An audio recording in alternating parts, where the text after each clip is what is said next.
Well, there's been another judicial watch, FOIA, that has been uncovered, and that is now, turns out there were a bunch of glowies. So there weren't just FBI spookies, but it turns out there were CIA glowies on the grounds of the Capitol within the crowd at J6.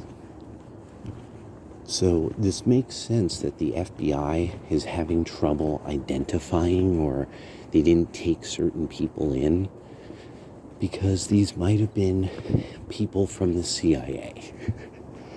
So at this stage, the fact that the only way that Antifa goes to jail is if years after their rioting, somehow magically they weren't geofenced.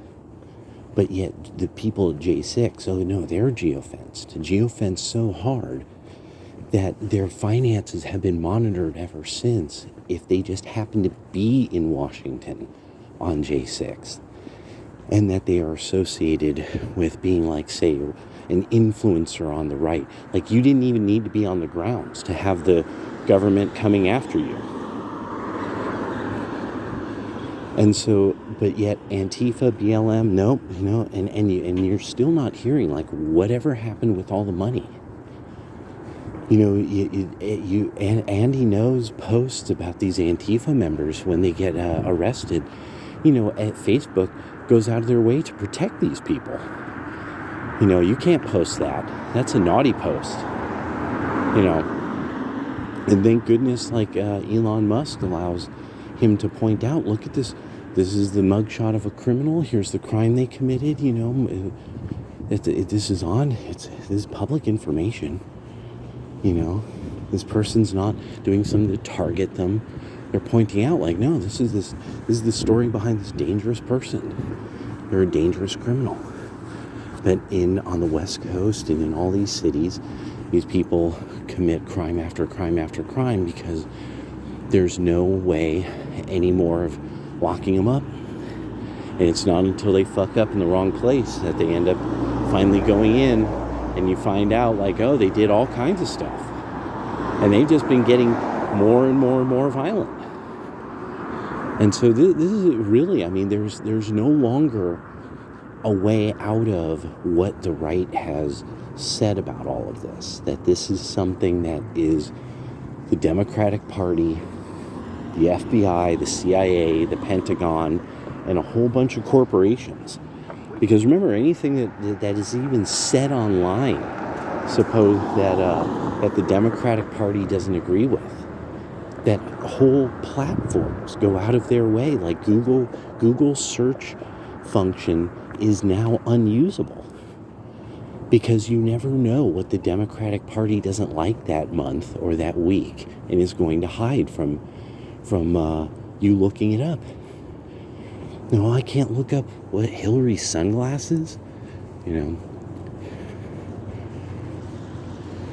No, I'm looking for a different not Hillary Clinton's sunglasses, So anyway, we were right. We're becoming more vindicated all the time.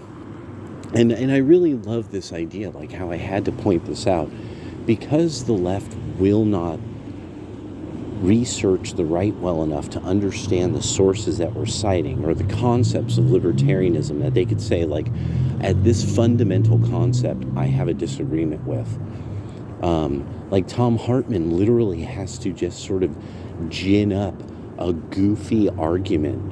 Oh, so you don't like democracy? And it's like, yeah, I don't like the idea that if 51 people outvote the 49, my side, you could do anything you want. Yeah, and which Tom Hartman has shown that he's a psychopath that is more than willing to do terrible things to other people by proxy violence because he's a wimp.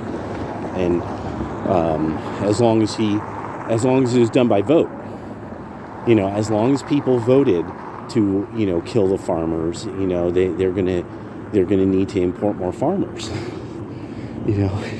We'll have to organize and sing folk songs, and attract more farmers, to our killing fields, you know.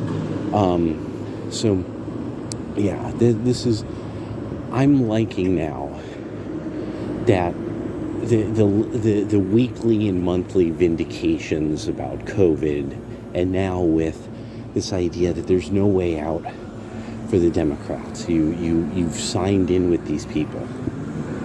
You are fundamentally a party that tried to have single party rule using the coercive power of the Pentagon on your own countrymen. And there's no way back from that.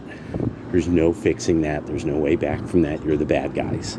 That officially makes you absolutely the bad guys. Later.